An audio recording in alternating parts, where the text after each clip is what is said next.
Welcome to the Center for Transformation Institute podcast, where we are uniting with therapists everywhere for personal and professional growth.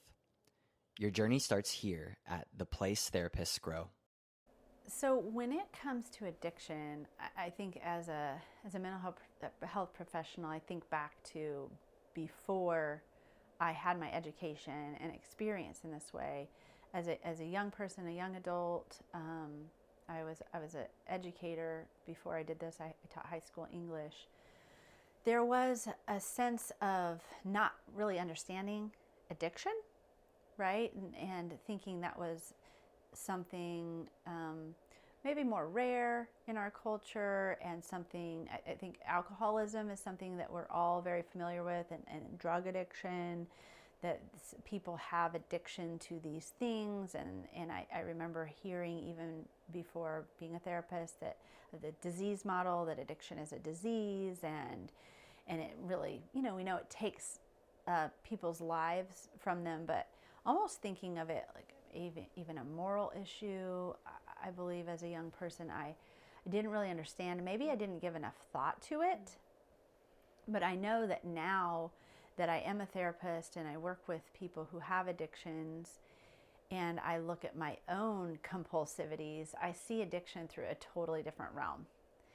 So my name is Monica Maurer. I am a licensed therapist. I'm also the director of the Center for Transformation Institute. And here at our institute, we are therapists who are working with a certain model that we found super effective. It's called the life model.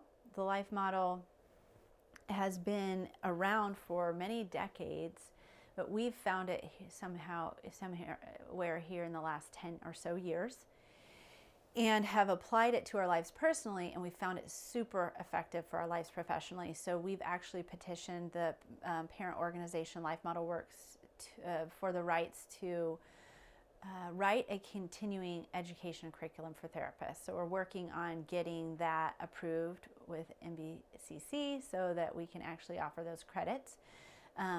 But we're working on getting this message out there to therapists everywhere so that therapists can understand how effective this life model is. We feel like we've found like a secret weapon in terms of a good thing to help our clients, to help ourselves, to kind of take this to the next level. And especially for those of us who are therapists who are also people of strong faith, we found that the life model merges biblical Christianity with neuroscience in a way that is unmatched. It's just a beautiful marriage between the two. And it helps us as therapists get armed and ready for what the onslaught of the mental health crisis in our world.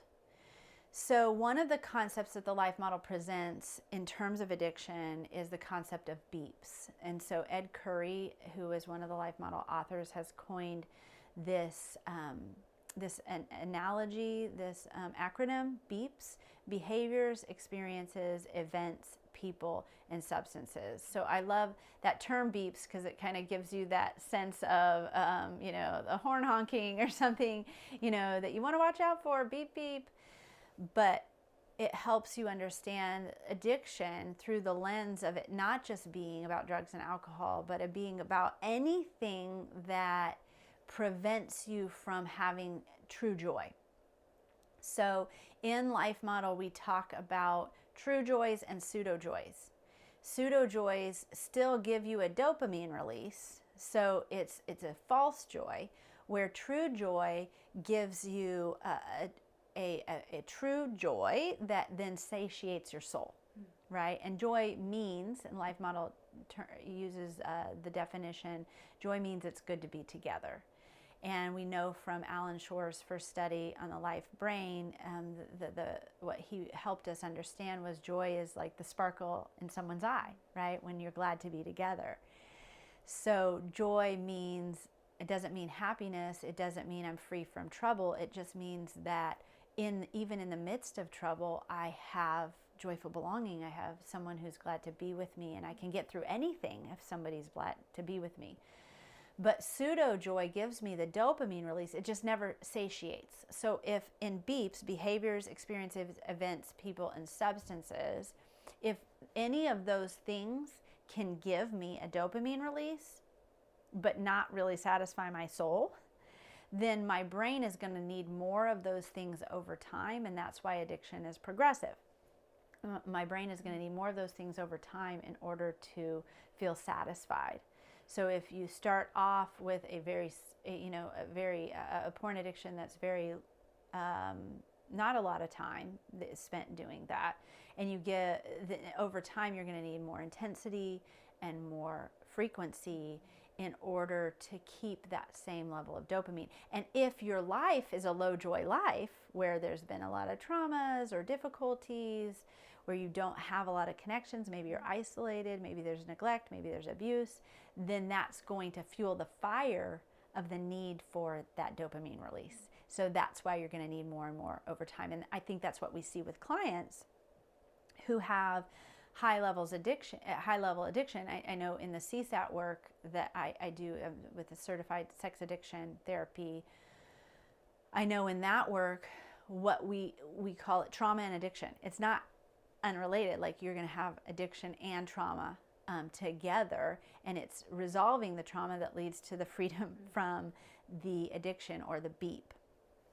And so in Life Model, we would say that true joy propagates itself, where pseudo-joys only, progress. They're progressive.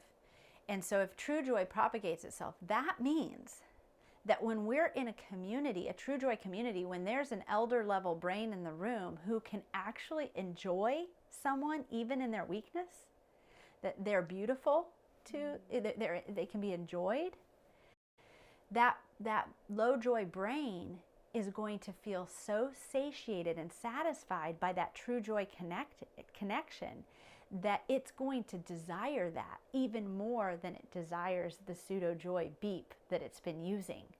That's why true joy propagates itself. It's pretty fantastic.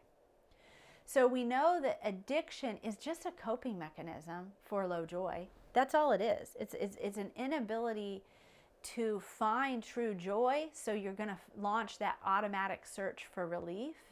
And addiction's so it's so tricky, it's so sinister, because it seems like you can't even feel the pain because it's so automatic, right? And in IFS work, we would say, oh, the exile's getting triggered, and then the firefighter comes out automatically.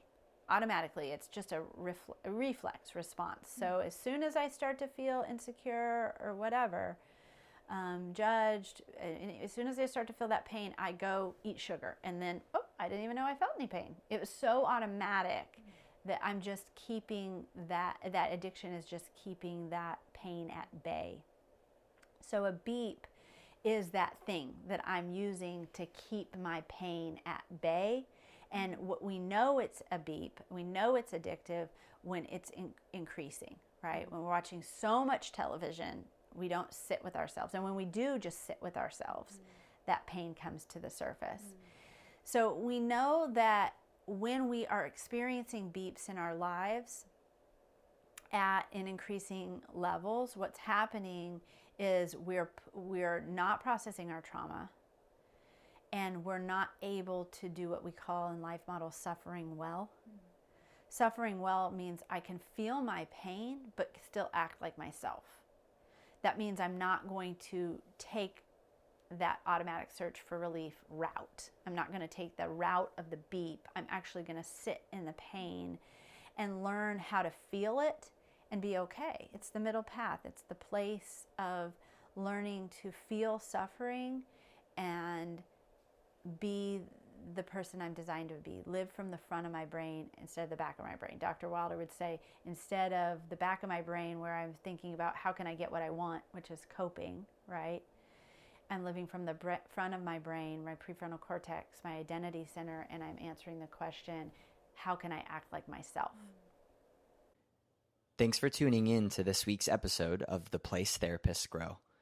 We hope you will join us next Monday. To expand your knowledge and continue your growth journey, go to cftinstitute.com and take our assessment. See you next time.